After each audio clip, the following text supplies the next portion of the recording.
বুঝছো বন্ধু, একদিন রাত পহেলে দেখবা তুমি নাই, পৃথিবীবাসী জানবে তুমি মরে গেছো। পৃথিবীর তখন আলো ফুটবে, চাঁদও উঠবে, সিএনজিও চলবে, অটোও চলবে, দোকানপাট সবই চলবে।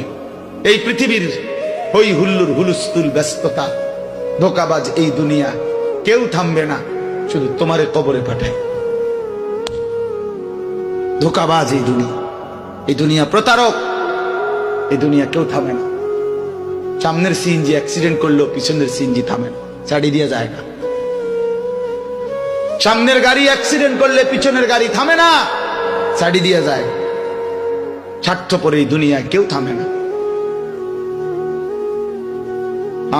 বাপরে দাফন কইরা এই সন্তান, এই বউ বাচ্চারাই আবার আসার পরে ওই দিনকেই ভাত খায়, তাই না?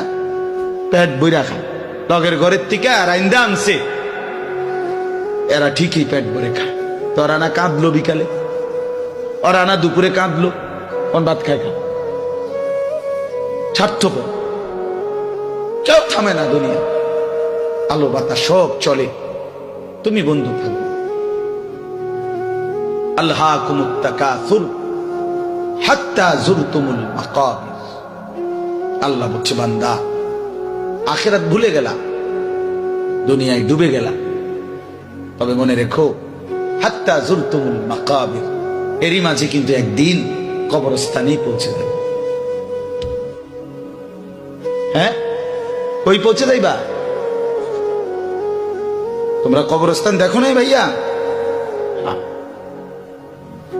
কাল্লা সাউফা তা'লামুন। আল্লাহ বলে, কবরে আসলেই আমি বুঝাই দেব বান্দা আমার নাফরমানির শাস্তি কেমন। সুম্মা কাল্লা সাউফা তা'লামুন। আবার নাফরমান হাসরের ময়দানে আসলে আমি আবার বুঝাই দেব আমার অবাধ্যতার শাস্তিটা কি। একবার বুঝাবো কবরে। তাফসীরের মধ্যে আছে কাল্লা সাউফা তা'লামুনা ফিল কবরি সুম্মা কাল্লা সাউফা তা'লামুনা ফিল আখিরাহ। আল্লাহ বলে, একবার কবরে বুঝাইবো আমারে ত্যাগ করা, আমার নাফরমানি, আমারে সিজদা না করার শাস্তিটা কি, কবরেই টের পাইবা। ওয়া ইউকাইয়াদু লাহু মালাকুন আমা ওয়া আসাম্মু আবকাম। নবী বলেন, নাফরমানের কবরে এমন একজন ফেরেশতা পাঠানো হবে, যেই ফেরেশতা অন্ধ, বোবা, বধির, চোখেও দেখে না, কান